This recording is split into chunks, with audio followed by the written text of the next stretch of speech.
Good afternoon, everybody. I'd like to call the Board of Public Works and Safety to order this Wednesday, April 26th at 1 p.m. Kim, please note the presence of a quorum. Eric Colino, Here. Jim Make, Here. we do have a quorum. All right, thank you. There are no changes to the agenda, so at this time, we've had a chance to look at the minutes, and I'd consider a motion to approve the minutes. So moved. And I will second. All those in favor of minutes approved as stated, signify by saying aye. Aye. The minutes stand approved. Thank you. Action item number 1 is taken care of. That was the minutes. We have no bid approvals today. And so we'll move into action item number 2, contracts and agreements. The City of Westfield Pro Team Tactical Performance Behavioral Health Agreement documents. Who's presenting that? John? Brady. Oh, Brady. Yeah. Thank you. We usually don't see you. Yes, I know, very few times. I'm Brady Locks, Director of HR for the record. This is something that we're very excited about. As you know, mental health is a huge crisis just around the globe, in the United States specifically, and even Indiana. There's not a lot of resources for individuals in the state of Indiana due to the high demand for mental health services. So we really wanted to put an emphasis on our public safety individuals, as that is a priority due to their job. With that being said, we have a pro team contract that we have in place currently right now. They go there for physical things. If somebody gets hurt on the job, they go there for the therapy of the physical aspect. What's exciting is Pro Team has currently rolled out a mental health side that includes an app that is public safety focused, public safety driven, as well as counseling services that those folks are able to go to that specialize in public safety. So this is something that we have an agreement with. It's based on an annual basis, $26,250 for the therapy side. We're budgeting 175 visits. If visits are above that, we would be billed additionally $150 per visit, and the city would take that on. The other side is that app that I talked about. It's called The Shield, and that is something that is being billed at $8,750 a year, and that's for 175 participants to be able to have access to that app. It's $50 per person. They're able to go in there and do assessments, kind of gives them a gauge on, how they're doing mentally, emotionally, things like that. It can trigger things for PTSD or maybe addiction, all the sorts of things. And it is confidential. It's not stuff that us as HR, admin, or the chiefs see who does what. It is strictly HIPAA confidential with them and that specific pro team entity. So with that, I will open the floor if you have any questions for me. So the contract is a fixed price unless you go over. Correct. If it's underutilized, is there credits back, or that's just a set price for their services? So it's a set price and it's a 3-year contract, and it'll be renewed on a 3-year basis, annual payments. Okay, and the 3-year contract, then are there escalators in there over the time period, or is it fixed throughout the 3-year period? I believe it is fixed throughout the 3-year period. I would have to go and verify through that. The attorneys did review it as well, our attorneys as well as theirs. So I'm sure all of that is in the blatantly. Yes. Sorry, this Yeah. is June. Under that contract itself, it is a fixed term for the 3 years. And then they have gone through and they've done the proper thing, which, because you're talking about a 3-year period, you go past the appropriation year that this is going to be passed in. So they have the non-appropriation language. Should the council not appropriate funds for this, it's terminated. They also have the E-Verify and the non-discrimination language as well. So it's a fixed fee of the 150 per visit for that 3-year term. All right, thank you, Julie. So the 150 is 3 years, correct? Down to 150 visits per year. No, it is per year. Per year, okay. Probably, I'm not sure if this question before, how is the 150 visit number established? So it's based by current staffing in both departments. Okay. And I So, believe it's a 2 per person is kind of how it was averaged. Is that correct? And so looking at this, so it's 175 counseling services per year. The $150 per visit is the rate that it charges. If we go in above the 175, then that's billed at a separate rate. So that 26,250 covers 175 visits, 100 for fire, 75 for police, over that time per year. And if we go And how- above, It's kind of built off national averages at this point. That was my question. How did we establish And that then- number? What we're gonna do is monitor it over time and then see how much what our use is, and then be able to add if we need to. It just That's why fell away, that's all. So. Yeah. So it's not high. I've got 100 employees, he has 75. Mhm. That's one visit a year for all of our folks. Now typically, one person may need 3 or 4 or 5 visits and one person may not need any. So this is this is a guess right out of the gate. We believe that number will be comfortable for the first year. We may have to adjust in year 2 and year 3 and moving forward up or down. Where is, protein? So protein has the physical side when they go get their therapy, if, they hurt their leg or injure their body, it's actually over by Grant Park. The therapy visits is actually off of US 31 and 465. So that's where the location is. And what's nice about this is if they do need to go have those services, it's right then. Yeah. Yep, instead of waiting, a month to see a provider or 3 weeks or whenever someone can get them in. And also it's not public safety focused, that specific counselor. So that's really the benefit here. A couple of things just to throw out data and numbers, right? So in April of 2018, the university or the Florida State University did a study and just public safety minded people. 47% of the people that they studied considered suicide, 19% made plans, 16% attempted. It's based on risk factors, complex PTSD, compassion fatigue, acute stress disorder are all triggers for these. In 2022, 30% of first responders develop behavioral health conditions. And alone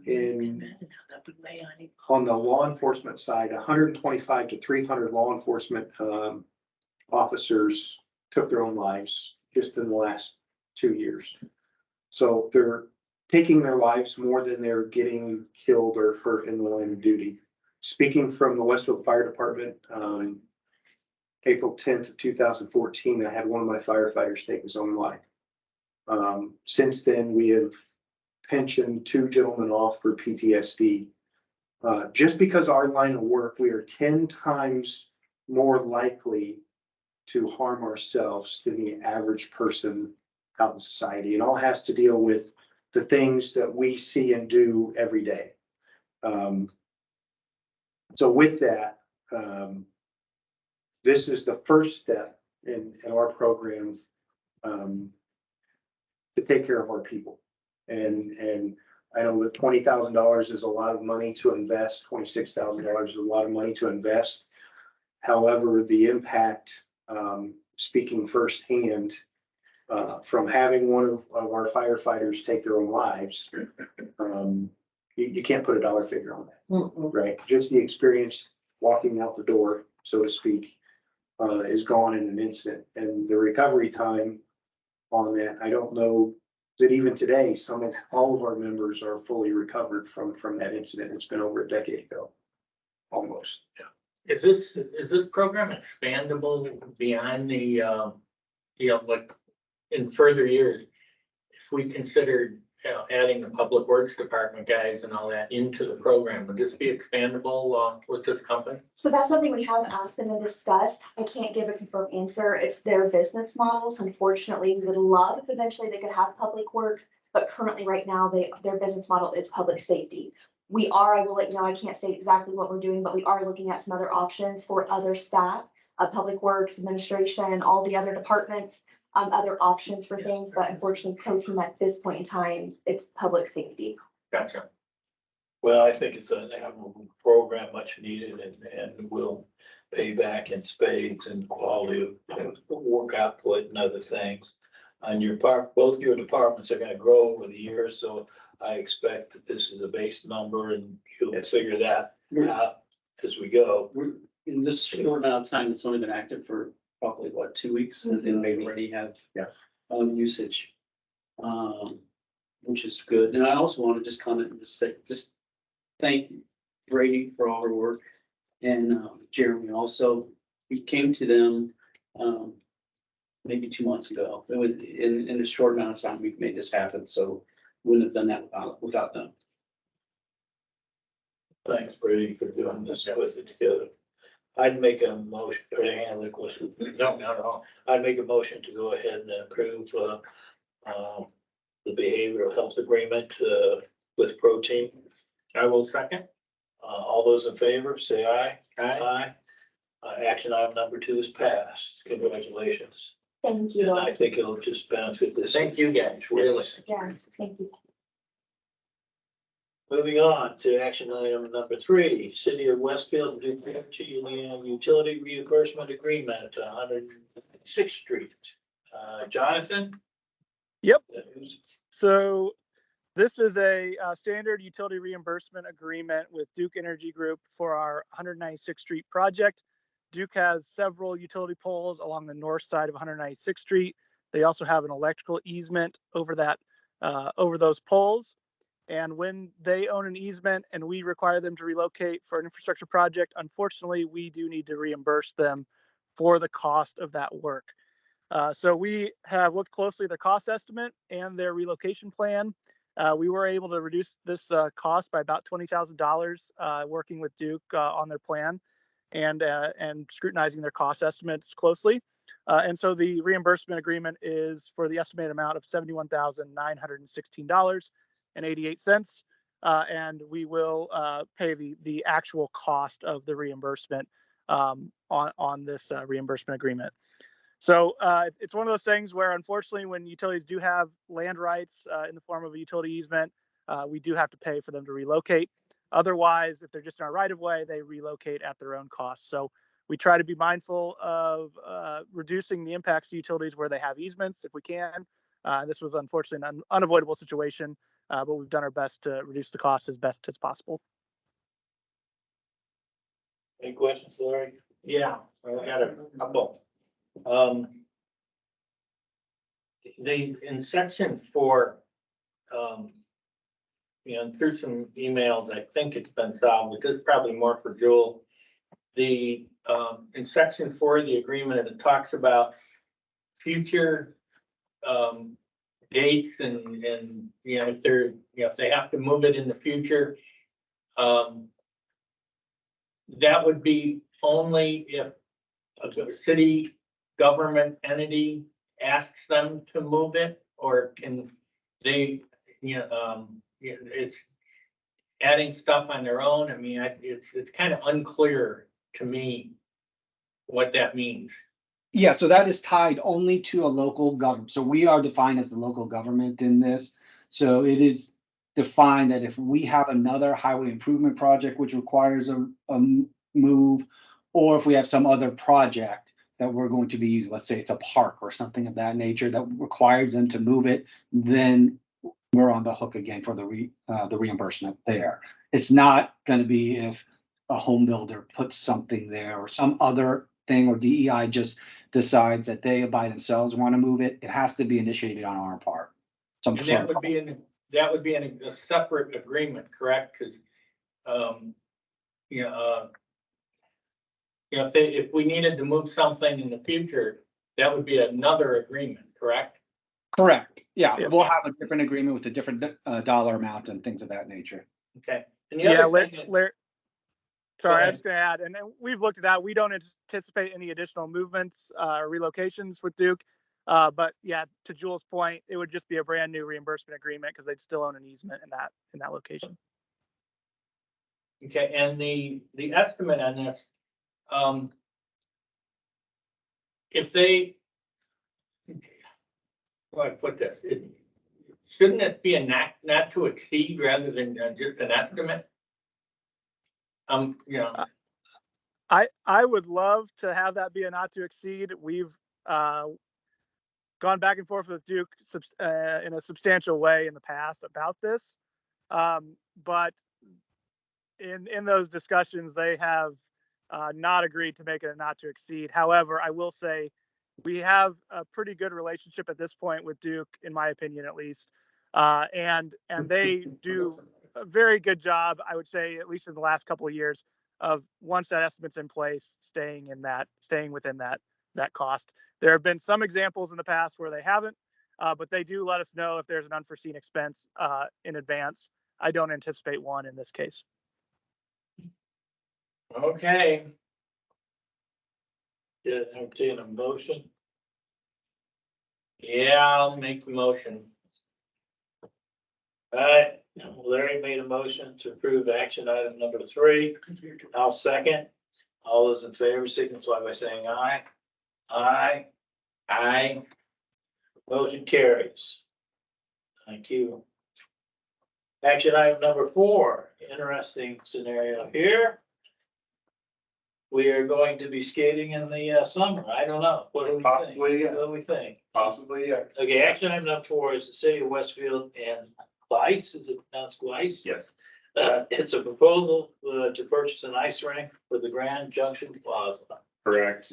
For the record, Chris McConnell, Parks and Recreation Superintendent, presenting. This is exactly what you described, Mr. A. This is a proposal to purchase a synthetic ice rink fully equipped for Grand Junction Plaza. It does offer us the best option and opportunity in order to provide this recreation activity at the plaza. It is a custom rink. It is the exact shape that the value engineered rink that was originally supposed to be a part of Grand Junction. It's that exact same shape, provides plenty of skates and all of the equipment necessary. It is synthetic, but you skate on it with actual ice skates. And I mean, it came in under what we had budgeted for the year. So I will let you guys ask all the questions you have. Well, the first question comes to both our minds, I think. I don't mean to speak for Larry, but what happens when it's, I mean, is it just out all year round? Do we take it up and put it down? And then there's storage that's involved and other equipment. Yep. And so, yeah.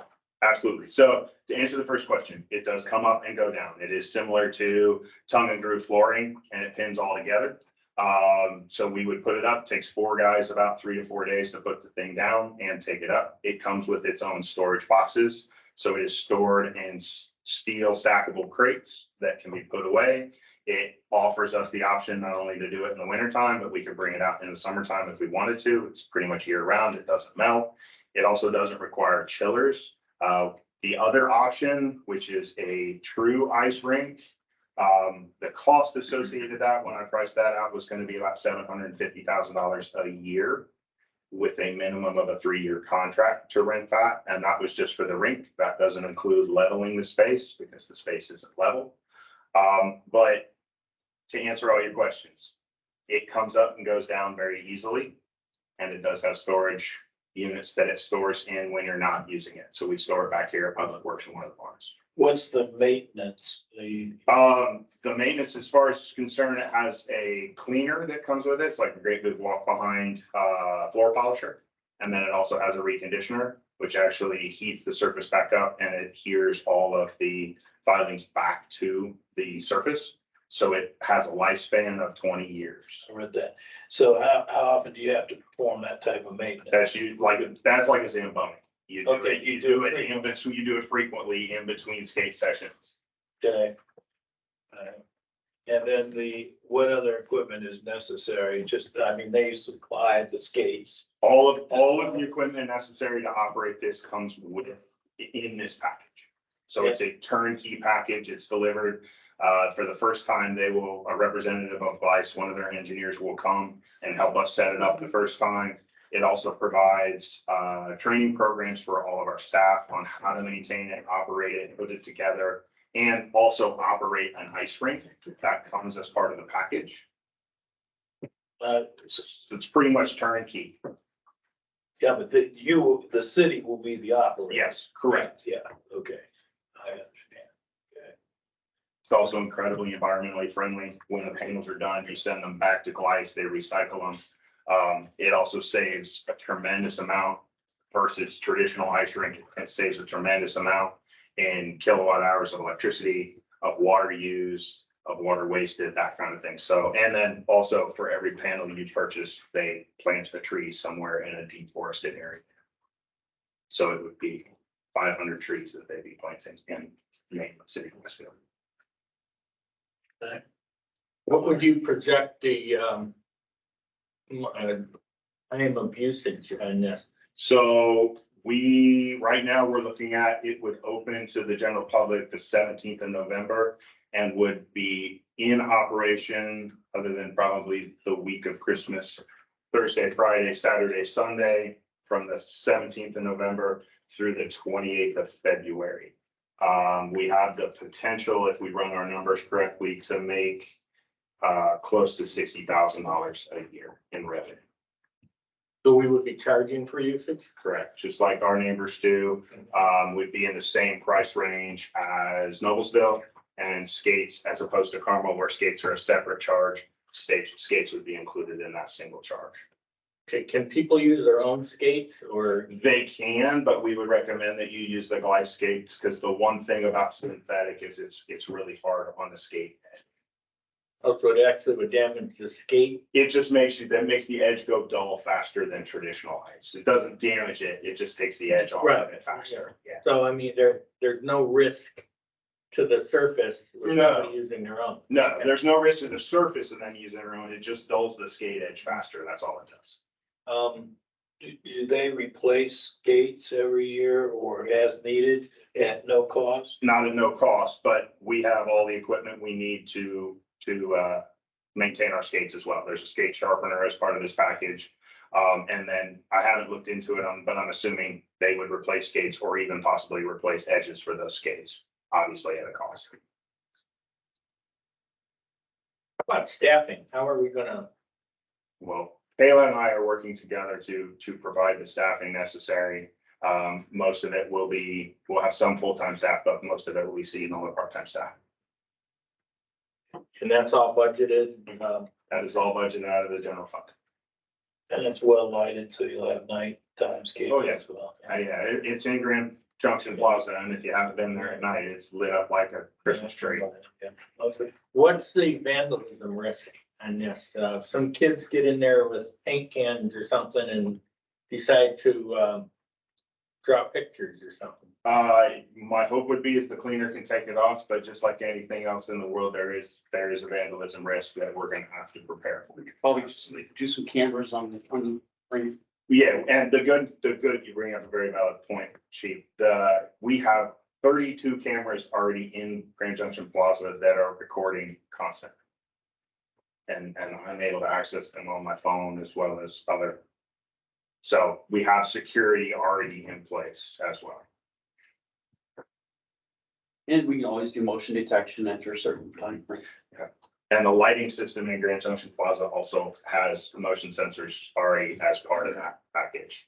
So at about 11 o'clock at night, they dim down to about 20%. But if somebody walks into a zone and there's a motion sensor associated with it, and that zone automatically comes back up to 100%. So it doesn't matter what time of day, if those lights are on and someone walks into the park, they're going to come on as bright as they possibly can to help illuminate that area and capture any bad behavior on camera. What's the total cost here? The total cost of the entire package is $609,646.32. And we had budgeted $650,000 out of the park impact fee. You expect a positive cash flow out of this? I would hope so, yes. Yeah. It's going to be much different than Carmel or Noblesville or Zionsville, because no matter what the weather's like outside, you're still able to skate. Noblesville, both Noblesville and Carmel lost a considerable amount of time this winter because the temperature was too high for the ice to be hard, and we're not going to have to deal with that. Lawrence has a synthetic ice rink. It's much smaller and more of a traditional shape than ours, and they have quite a bit of success with theirs. Sun won't damage the surface until you get out there.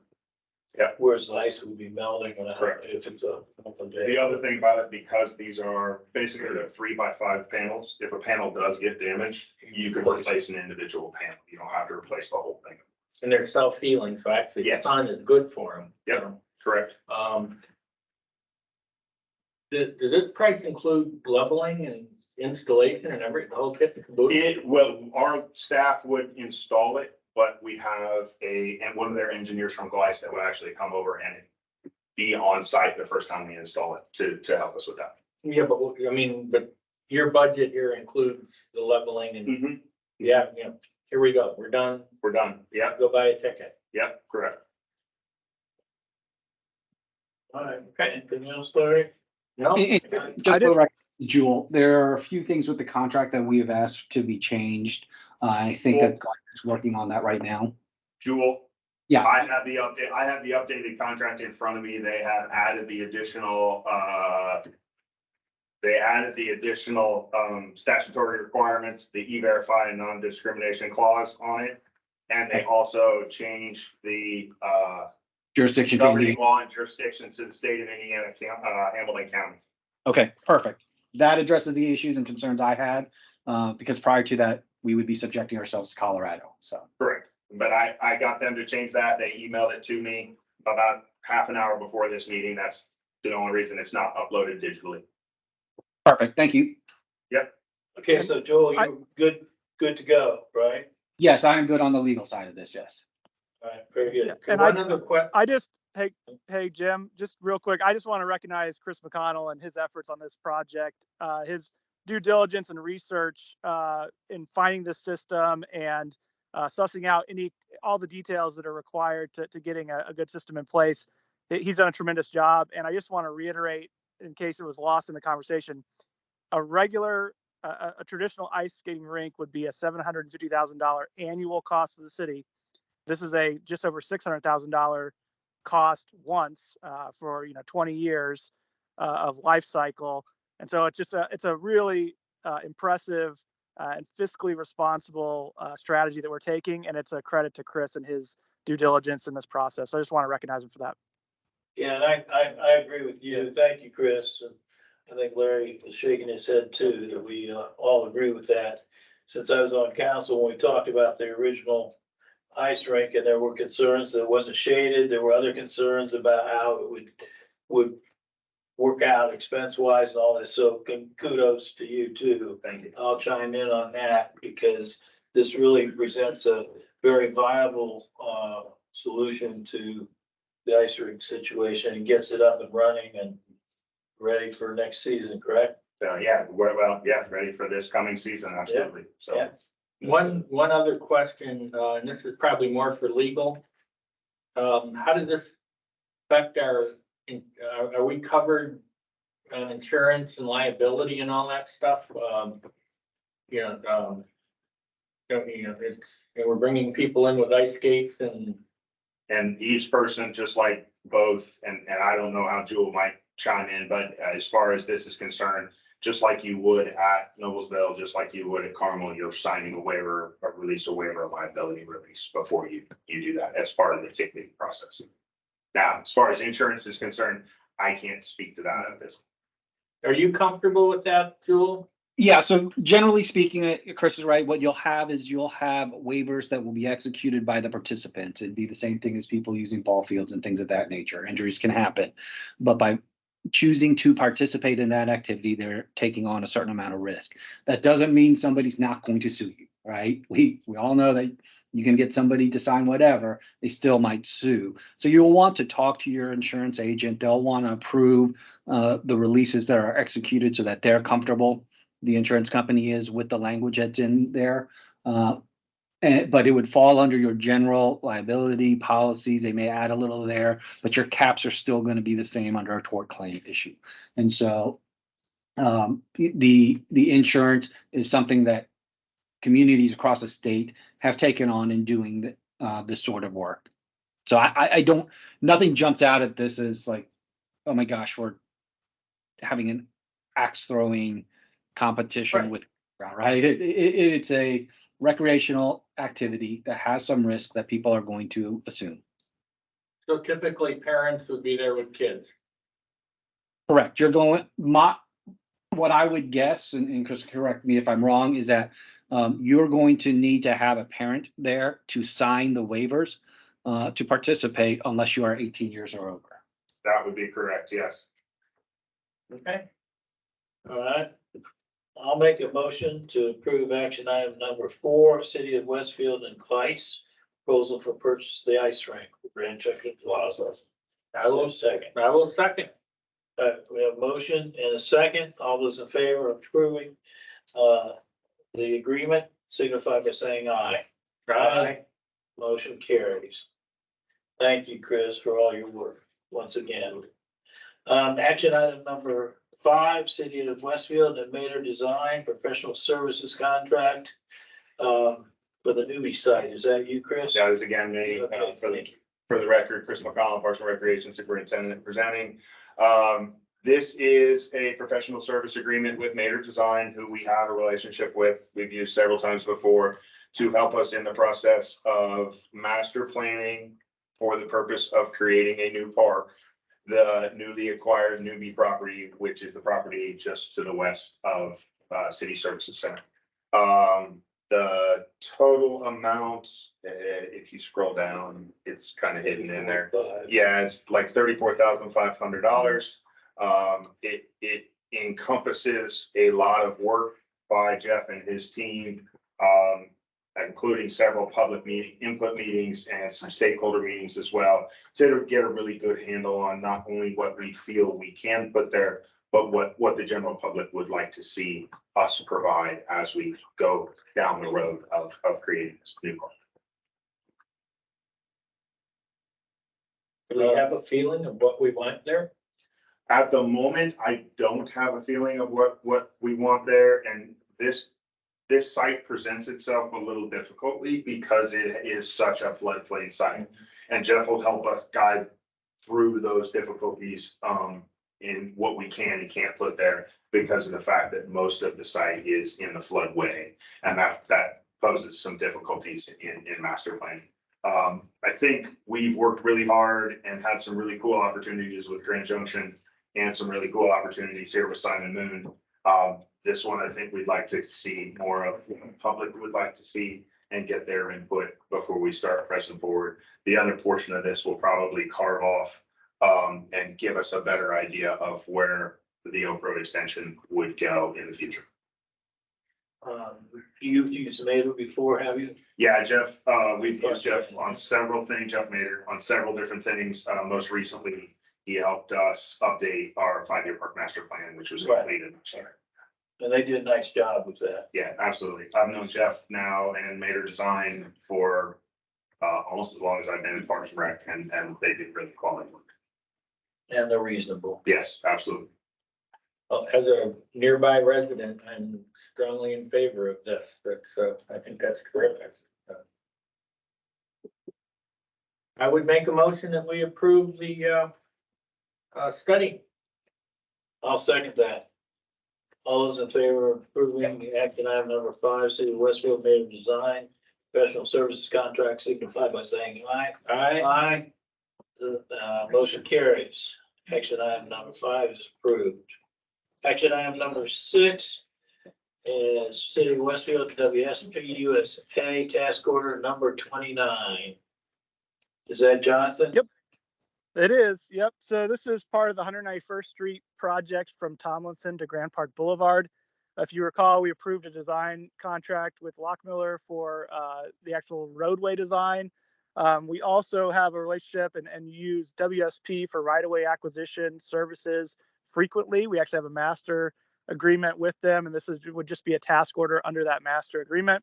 And it is for the right-of-way acquisition for that 191st Street widening project. The overall contract amount is not to exceed $101,610. That is assuming 8 parcels. I actually think it's going to be fewer parcels than 8. But what we try to do in these contracts is look for a worst case scenario. We only get billed for the number of parcels that are actually acquired in the project. So if we can save some right-of-way acquisition and avoid some parcels, we'll do that. WSP won't charge us for those parcels. And it is just a unit price per parcel acquired is the term. So again, only charge for the actual number of parcels that we are acquiring on the project. WSP does an excellent job on right-of-way acquisition. And I would ask that you approve this contract so we can continue forward on the 191st Street project. Happy to answer any questions. Thank you. It's much needed. It's a much needed project, that's for sure. Any questions, Larry? No. No. I'll make a motion to approve action item number 6, City of Westfield WSP USA Incorporated Task Order number 25. All those in favor signify by saying aye. I've got it. I'll second. So, Okay, yeah, make it legal. I'll second. okay, all right, All can vote. okay. All those in favor signify by saying aye. Aye. Aye. Motion carries. Thank you. Next items, deal with, permit approval. Action item number 7 is an encroachment. We seem to see a few of these every month. Yeah. Adam Essex, Utility Coordinator, presenting for the record. First is a permit for Duke Energy. Most all of these permits that we see are Duke Energy. They're the utility involved. First permit is 16405 Westfield Boulevard. I don't know, Chris, are you doing that? Oh, gotcha. Chad's not. This is along Westfield Boulevard, just north of 161st Street. It is for the actual development of the Springwater residential area that's upcoming there. In reflection of our underground buried district ordinance 17-119, or it's a resolution. Sorry, it's not an ordinance, but which requires that all new facilities for utilities that would be planned as aerial actually go underground. And that's or existing facilities that may be replaced are required to go underground. That's why we bring this to you today. This first permit here, it should be clarified that it is an underground design, but it does necessitate the replacement of 2 existing poles along the frontage of the Springwater development area. But overall, it is a net gain in that we will be eliminating 6 Duke Energy poles from the Union Street right of way. So just does necessitate 2 new poles though to accommodate that remaining underground design. So Duke is requesting to have this permit approved there along the Springwater frontage. Does that explain to me why those 2 poles have to exist? It has to do with offsets, for the exist where they're tying in, Okay, you're doing a stretch of underground, so, where you start that stretch, you sometimes have to relocate 1 pole and offset right there, and for the ability to then go down, riser down, and then bore underneath, the ground with a boring machine. So pretty much at each end of your stretch of underground, you're gonna have some kind of an adjustment. Okay. But a good plan by Duke. This is one of the engineers who's well aware of Westfield's desire to get as much facilities underground as possible. So commend him for, trying to accommodate us as much as they can on this one. And this is the one that Duke's paying for? This would be the developer typically. pays for Yeah. this, Yeah. The city's not. Correct. Yeah, this would be a cost incurred by the developer of Springwater. I'm good. I'll make a motion then to approve action item number 7, encroachment application Duke Energy 16405 Westfield Boulevard. I will second. I have a motion, a second. All those in favor of approval action item number 7 signify by saying aye. Aye. Aye. Motion carries. Action item 7 stands approved. Encroachment application to Duke Energy again, 17701 Spring Mill Road. Okay, yeah, so this is another adjustment for a few different developments, actually. This would be north side of 32, right there along Spring Mill Road. We have the Spring Mill Center commercial development there, immediately east of commercial potential big box store development. Then proceeding north along the west side of Spring Mill, we have 2 new Arbor Homes residential developments going in. Then we have Orchard View, which actually starts over on Casey Road and extends east across that field, and it will have a Spring Mill Road entrance. And then we have Somerset, another Arbor Homes residential development just north of that. So this is a different Duke engineer, maybe not one that I've worked with as much. So they immediately came with an all aerial design. When they are proposing all aerial, we ask for cost comparison. The cost they provided is $70,000 to the different developers, I guess, to relocate and transition the single phase existing aerial into 3-phase. For them to do this in underground would be a $303,000 cost. So around 3 times as much. Obviously, most of the developers are going to take the cheaper option.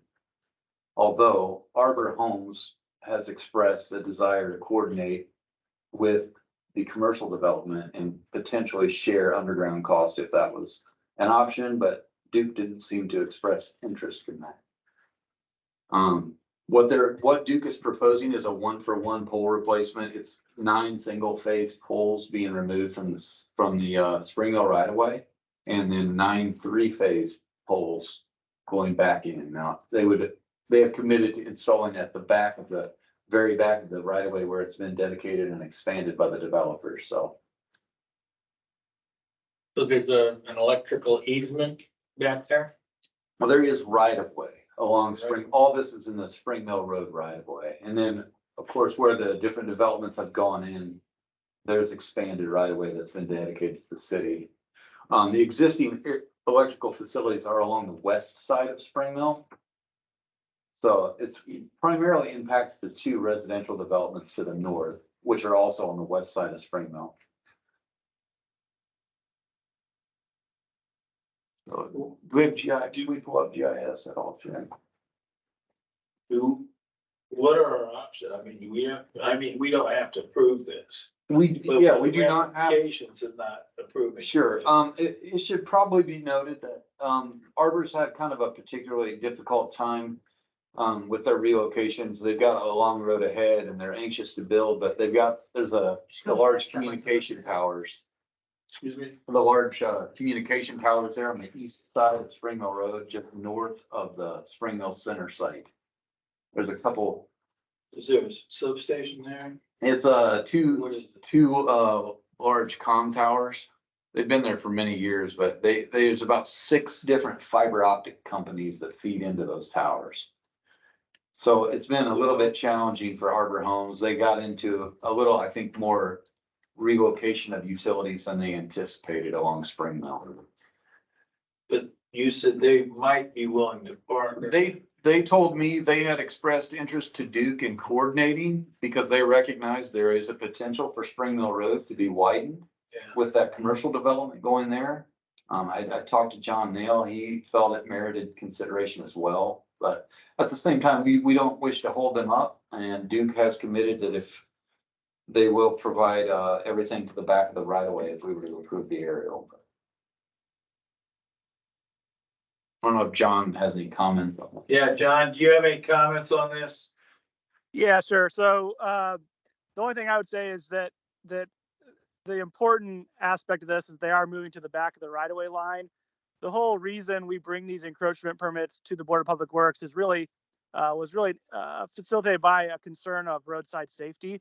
And they are moving these poles, albeit there will be poles out there, as far away from the edge of roadway as possible. And it is a pretty substantial half right of way that's been dedicated. So I don't have any roadside safety concerns, provided they're moving the poles to the right of way line. Okay. And it should be noted that with this newer engineer, we've had to address that issue because they staked their new poles right off the edge of pavement, if not in conflict with the new stuff. So we've had to, they were actually on the agenda a month ago and we had to table it because just making it clear with the different Duke Energy personnel we work with, who do the designs. Okay. Okay. Any other questions, Larry?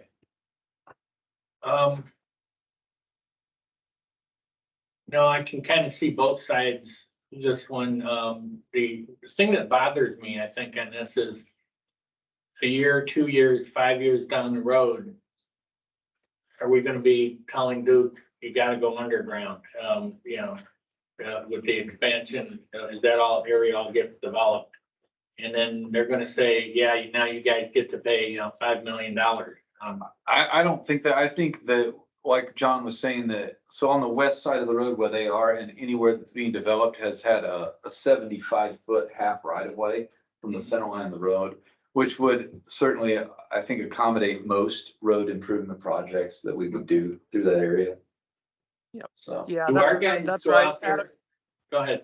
yeah, Go ahead. Adam's spot on. So the reason that we require developers to dedicate that right of way is in anticipation of future widenings and improvements to the Spring Mill Road.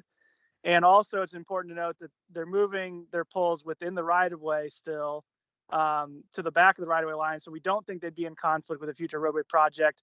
But if they don't have an easement and they are in conflict with a future roadway project, they'd be required to relocate at their cost. Okay. So I think I'm not concerned about a future reimbursement agreement in that scenario. Thank you. You answered that question.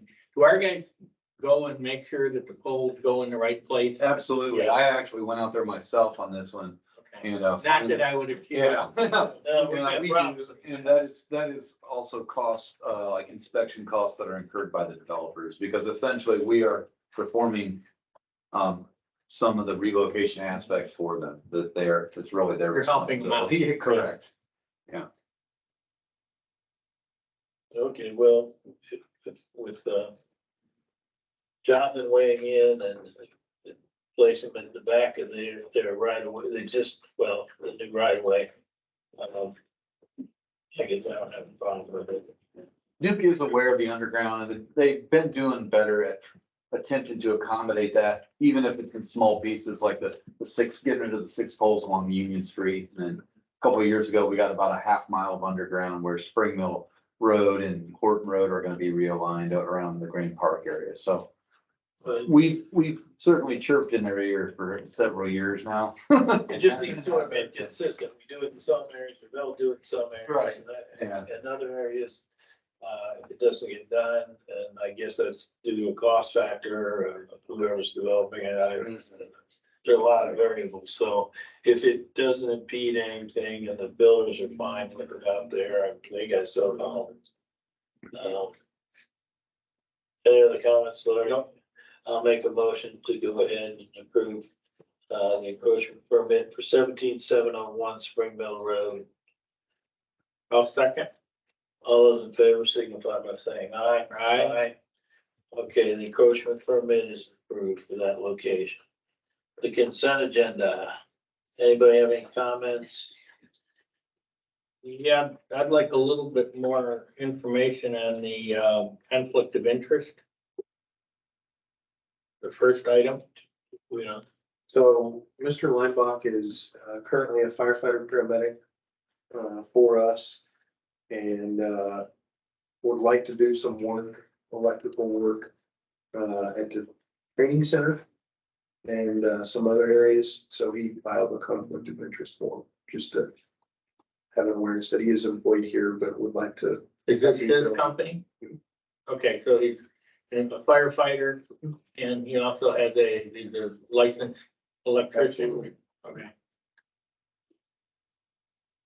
Yeah. Does anybody have any questions on that or? Yeah. On that particular item? Mhm. Yeah, I've got some other things I want to add to mine. You want to have that at the end or you want to chime in? Well, it's in the consent. Consent. So, So the new hires, we have 4 on here. So Kirsten, a little bit about her. She's currently working for Montgomery County Sheriff's in Texas. She's a Miami of Ohio graduate. She actually had 4-year basketball there. She's about 6'1", so I have to look up at her. are you starting a basketball I team? don't know, I might have to. Are you gonna be on it? No. Oh. Too old.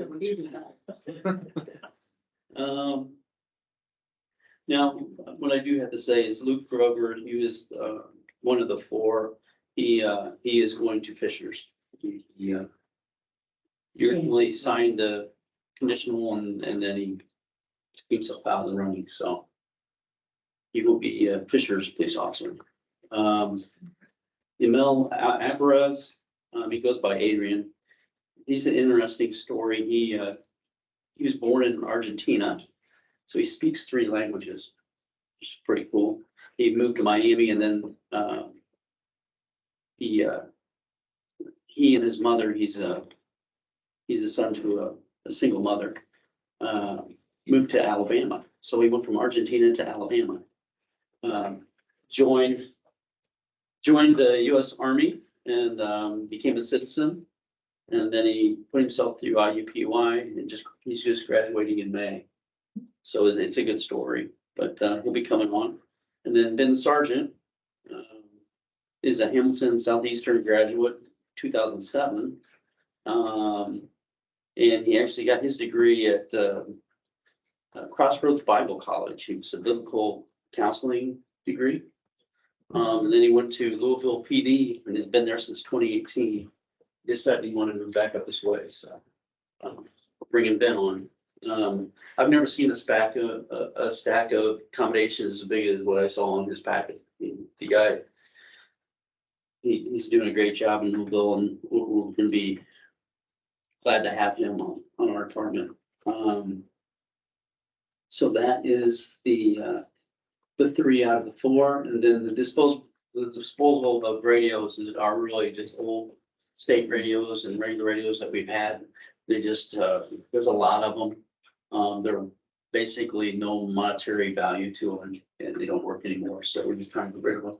Originally, when we purchased these, they were thousands of dollars. So And that it's, yeah, I know there's no, you said they don't work anymore. They don't work for you guys, but like the the emergency radio clubs and the ham radio clubs, would there be any interest from them? I think, Larry, to be honest with you, Chuck Nichols vetted them out pretty well, and they're just old. They're 25, 30 years old. So Okay, because the only reason I asked is a neighbor of ours is, I think president of one of the emergency groups. If it's okay with you, I'd like to hook you 2 together and just to see if it's training radios or something like that. sure, I mean, they're just gonna be destroyed. So whatever, Okay, I will take care of that. Yeah. So, will be fine. Don't let me forget, because I'll. don't throw them away till you're. Right. That's all I had. All right, thank you. I want to compliment you on the diversity of your department. So, We're drawing people from all over the world. That's terrific. It's really pretty cool. so is he have that Alabama accent? Is it a kind of? No, it's definitely an Argentina accent. Okay, very good. Which 3 languages is he? Like, English, Good. Good, good, Spanish and Portugal. Portuguese. Yes, Portuguese. Oh, that's good. Sorry, I Thanks, Chris. probably not. Obrigado. Okay, I move to approve the consent agenda as stated. I will second. I have a motion and a second. All those in favor of approving the consent agenda, signify by saying aye. Aye. Aye. Consent agenda is approved. Department reports. Fire. So I submitted 2 reports. One is the March report and one is the quarterly first quarter. And we'll just look at the first quarter. And don't want to go through it line by line, but just a couple things I wanted to point out in the first quarter. As you look at the first chart, 824 EMS runs, 340 fire calls. It's about 71% EMS and 29% fire.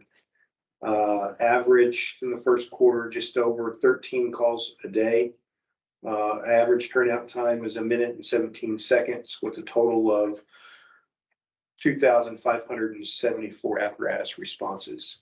That is up if you look at the next page and scroll on down a little bit right there.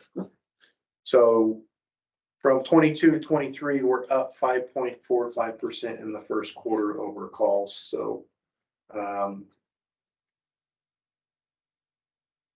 we're on point to be at 5,200 or so if we maintain that 5% average. Typically during the first quarter, we're a little slower than we are towards the end of the year. So I I ran the numbers, last week and right now we're at a 9% increase already. So, last June, when I presented to the council, we predicted between a 5 and a 10% over the next few years, and we're right on point for that. So, barring any questions, that's all that I have. All right, I'm good. All right, police. I know we just, we're at 3, but, we really need to, I think, an additional 3 for replacement. So we're gonna start another process. It's gonna be a full process, both lateral and, regular. So interested to see what kind of, how many people that we attract, we'll see. So we'll start that in the next few days. And, the next thing is Nick Clapp, who is our most recent hire. It seems like it's been quite a while ago, but he's finally solo car. So we get the value of having him go to late shift and fill one of those spots that we just lost. So, that is all I have. Oh, just one other thing. We're up Chatham Hills this week. The officers are doing room clearing. So if you see a lot of police activity up there, that's what we're doing. Yeah, good. All right. Jonathan, Public Works. Yeah, so just a quick update. You've probably noticed a decent amount of utility work at 161st and Oak. Larry, probably more than anyone. But that is ongoing relocation work in advance of that roundabout project. I mentioned last time that we had a successful bid of the 32 demolition contract. That contractor is working through utility disconnects in the downtown area. So you'll start to see buildings being demoed in the next couple weeks. There'll be construction fencing around those sites to make sure that we're keeping folks out of there and safe. We have our resurfacing package that's ongoing. We've resurfaced several neighborhood streets already this year with some decent early April weather. So the asphalt plants have fired up and our contractor's hitting that pretty hard. And just a fun note, Michael Pierce, our city engineer, they welcomed their third child last week. They have a baby girl, Caroline, and mother and baby are doing well. So Michael's out this week taking care of the little one, but just wanted to congratulate them officially on that. So that's all I've got, but happy to answer any questions. Okay. Any questions, Cliff? Yeah, and I know Oak Street's gonna be closed and soon. Are they doing, is that coming all the way up to 171st? So the utility, the sanitary sewer lining on Oak Street is already done. And Adam, if you're still there, you can jump in and correct me if I'm wrong on that. I know you've been coordinating some on that, but that portion north of 161st Street is to my knowledge is done. The closure signs that you may be seeing is for some resurface work of the entrance to Oak Manor, I believe is the construction signing you're seeing right now. And then south of 161st Street, they should be wrapping that lining up pretty soon, I think, to get that segment of Oak Road opened back up. Yeah, Gotcha. Okay. so the sanitary sewer project that the citizens has had closed, they actually finished up yesterday. They are supposed to be collecting all their road closure signs over the next couple of days. Good. Okay. Great. That went pretty smooth. It did, it went That's very amazing. good. Yeah, so that sewer should be good for another 20, 30 years. Yeah, I was just wondering if. Or longer.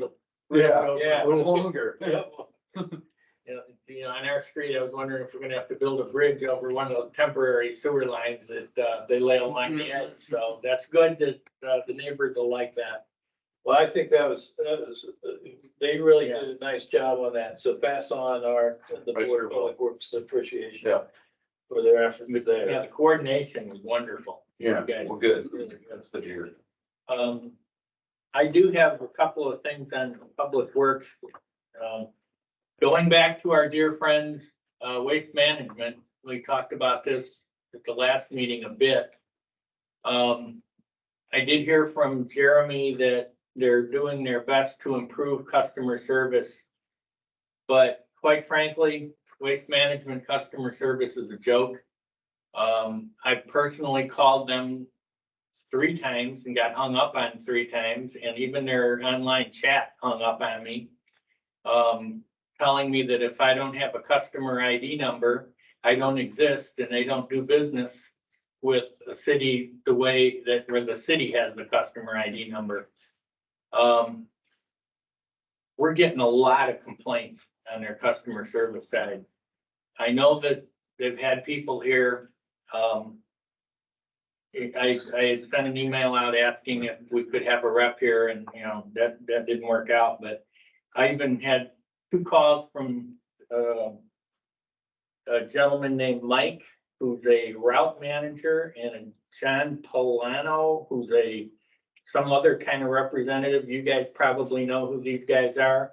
I returned their calls and they didn't even bother to call me back, and I'm upset about that. So I'm done with my speech. Just take that under advisement, I guess, Jonathan, and I know you're constantly working on it through customer service and, yeah, you might give us an update next time, but, just good to be aware of those things. At this point, I'd ask for, any comment? Jonathan? I was just gonna add, I know Waste Management did have a representative in city services a few weeks ago, working with Rochelle's team. And I think she very clearly got the picture of the problems we've been having.